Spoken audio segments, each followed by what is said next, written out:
Hello viewers, welcome to my YouTube channel. সবাই কেমন আছেন? ভালো আছেন? তো আজকে আপনাদের জন্য আমরা আরেকটা ব্লগ নিয়ে আসছি। আজকে যে ব্লগটা করতে যাচ্ছি এটা কিন্তু গায়লদের ব্লগ। আর এটা বৈশাখ মাসের প্রথম যে বিয়ের তারিখটা ছিল সেই বিয়ের তারিখেই।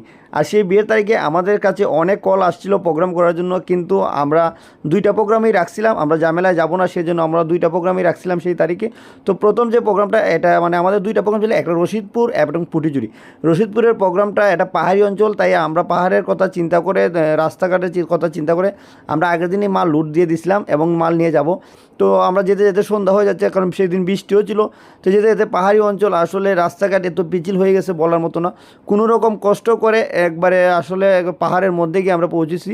কিন্তু বাট আমাদের যে জায়গায় অনুষ্ঠান সেই জায়গায় আমরা উঠতে পারিনি গাড়ি, কারণ বৃষ্টি হওয়ার জন্য রাস্তা নষ্ট হয়ে গেছে। তো পাহাড়ের নিচ থেকে আসলে অনেক কষ্ট করে পার্টি তারা মালটা পাহাড়ের উপরে তুলছে, অনেক পাহাড়ের উপর পাহাড়টা। তো পাহাড়ের উপর তারা অনেক কষ্ট করে মালগুলো তুলছে। যদি আমাদের লোকে এই মালগুলো তুলতো তাহলে মিনিমাম 3 থেকে 4 ঘন্টা লাগতো শুধু পাহাড়ের উপর মালটা তুলতে। কিন্তু তারা খুব সহজেই 1 ঘন্টার ভিতরে মালগুলো তুলে ফেলছে। এটা আসলে তাদেরকে অনেক ধন্যবাদ জানাই। তারা অনেক কষ্ট করে মালগুলো উপর তুলছে। উপরে তোলার পরে দেখি আসলে তাদের একটা যে অনুষ্ঠান, সেই অনুষ্ঠান মানে তাদের আগের দিনই তাদের মোটামুটি দেখেন দামাইল দিতেছে। তাদের একটু আসলে পাহাড়ি তো তারা অনেক অনুষ্ঠান করে, সেই জন্য তাদের একটা সংস্কৃতির যে অনুষ্ঠান সেটা তারা করতেছে। আমরা গিয়ে বসে বসে তাদের আগে অনুষ্ঠানটা একটু উপভোগ করলাম, কারণ আজকে আমরা সারা রাত্রির মধ্যে আমরা মাল সেট আপ দেবো। তো তাদের অনুষ্ঠান শেষ হওয়ার পরপরই আমরা কাজে লেগে গেলাম। দেখেন আস্তে আস্তে করে প্রথমে বাঁশ বাঁধা হলো, তারপর আস্তে আস্তে করে সার্পি সাউন্ড সবগুলো সেট আপ দেওয়া হচ্ছে। দেখেন অলরেডি কিন্তু সার্পিও বাঁধা হয়ে গেছে। আস্তে আস্তে করে সবগুলো লাইট আমরা রাত্রের মধ্যেই A to Z সব সেট আপ দিয়ে দিব, কারণ আমাদের আজকে লোক সংখ্যাও অনেক কম। কারণ কালকেও আমাদের একটা প্রোগ্রাম আছে পুটুজুরি, সেখানে গিয়ে আবার সেখানেও সেট আপ দিতে হবে। সেখানেও সেম সেট আপ, সেখানেও আমাদের 2 পেয়ার সাউন্ড, 1 পেয়ার সাপ, 3 পেয়ার সার্পি, 20টা পারগান, সেখানেও সেম সেট আপ। সেই জন্য আমাদেরকে যে সকাল সকাল যেতে হবে। তো দেখেন অলরেডি কিন্তু আমাদের A to Z রশিদপুরের যে প্রোগ্রামের কাজ, আমরা A to Z সব কিছু আমাদের কিন্তু চেকিং করা হয়ে গেছে এবং 100% আমাদের ওকে হয়েছে। আমরা রাত্রেবেলা ঘুমিয়ে পড়েছিলাম। তো ঘুম থেকে উঠে সকালবেলা দেখেন আসলে তাদের গ্রামটা অনেক সুন্দর, সবগুলো মাটির ঘর, দেখতেও অনেক ভালো লাগে। তো দেখেন আমি সকালবেলা ঘুম থেকে উঠে যখন আমরা চলে আসবো তখন একটা ভিডিও করলাম, ভাবলাম একটা ভিডিও করি। তো দেখেন আমরা ভিডিও করে তারপর আমরা চলে আসি। দেখেন এই রাস্তাটা, দেখেন এই রাস্তাটা রাত্রে যখন আমরা মাল নিয়ে আসলাম তখন কিন্তু এই রাস্তা দিয়ে তারা মালগুলো তুলছে। আর রাত্রেবেলা অনেক পিছিল ছিল, কারণ বৃষ্টি হয়েছে অনেক, মানে বলার মতো না, পাউটিগানির মতো না, এমন একটা সমস্যা ছিল। দেখেন আমরা গাড়িগুলো এখানে রাখছিলাম, এখান থেকে মালগুলো তারা টেনে টেনে উপরে নেওয়া হয়েছে। আর এই রাস্তাটা আসলে আরও ভয়ঙ্কর, সেই রাস্তাটাতে গাড়ি উঠছিল না। দেখেন আমরা বাগানের ভিতরে অনেকটা সময় হেঁটে, কারণ গাড়ি পাচ্ছিলাম না, হেঁটে হেঁটে আসছি, অনেক ক্লান্ত হয়ে গেছে। তারপর আমরা এখানে ফিনল্যান্ড চা, এখানে আসলে আপনার চা ফ্যাক্টরি আছে, এখানে এসে আমরা একটা টমটম পাই।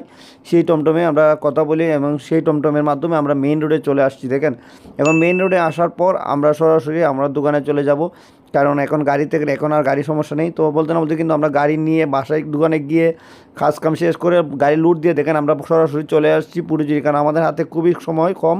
আমরা এখানে সেট আপ দিব, তারপর তো অলরেডি সব কিছু এখানেও সব কাজ A to Z সব কিছু কাজ সেট আপ দিয়ে শেষ করে দেখেন আমরা 100% কাজ শেষ। আমার সব লোক চলে গেছে, এখানে যারা আছে তাদেরকে আমি বুঝিয়ে দিয়ে আমি চলে আসছিলাম। তো পরের দিন সকালে ঘুম থেকে উঠে আমি চলে গেলাম আসলে রশিদপুর চা বাগানে, কারণ সেখান থেকে মালটা নিয়ে আসতে হবে।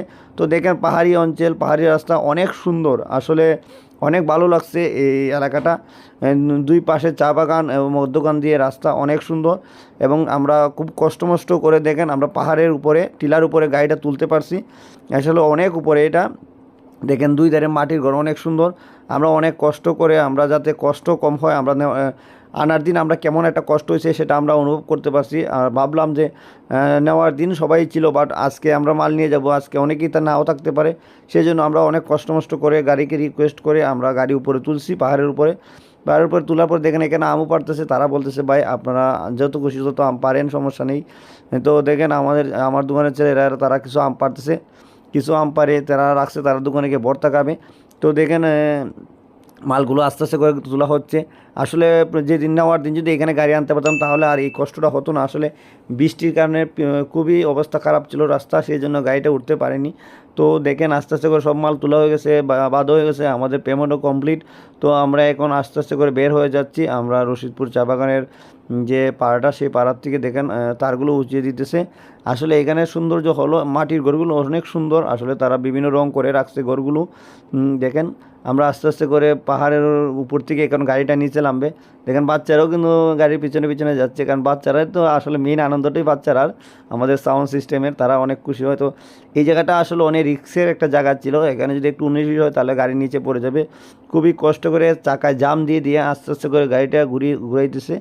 দেখেন চাকার মধ্যে জাম দিয়ে দিয়ে তো অবশেষে গাড়ি ঘুরাইতে পারছে। এখন সে আস্তে আস্তে পাহাড়ের নিচে নামবে। দেখেন সে ভয় পাচ্ছিল, যে আমি বলছি আচ্ছা সমস্যা নেই, আস্তে আস্তে নামো। তো দেখে আস্তে আস্তে করে পাহাড়ের উপর থেকে নিচে নামতেছে। অনেক কষ্ট আসলে, অনেক পাহাড়ের উপর অনেক শক্তি লাগে গাড়ি। অবশেষে আমরা নিচে নামতে পারছি। দেখেন ওই উপর থেকে আসলে অনেক ঘুরে তারপর আমরা এখন হবিগঞ্জের উদ্দেশ্যে রওনা দিব। তো সবাই ভালো থাকবেন। আর একটা কিন্তু দেখেন জায়গাটা কিন্তু অনেক সুন্দর। আর দেখেন আরেকটা ধারে একটা নাগ মন্দির ছিল। তো আমরা ভাবলাম মাকে দর্শন করে যাই। দেখেন তো নাগ মন্দিরে আমরা যাচ্ছি। তো নাগ মন্দিরে মানে রাস্তাটা আমরা উল্টা দিকে উঠছিলাম। দেখেন পরিবেশটা অনেক সুন্দর, উপর থেকে আসলে ভিউটা অনেক সুন্দর। এটা হলো নাগ মন্দির।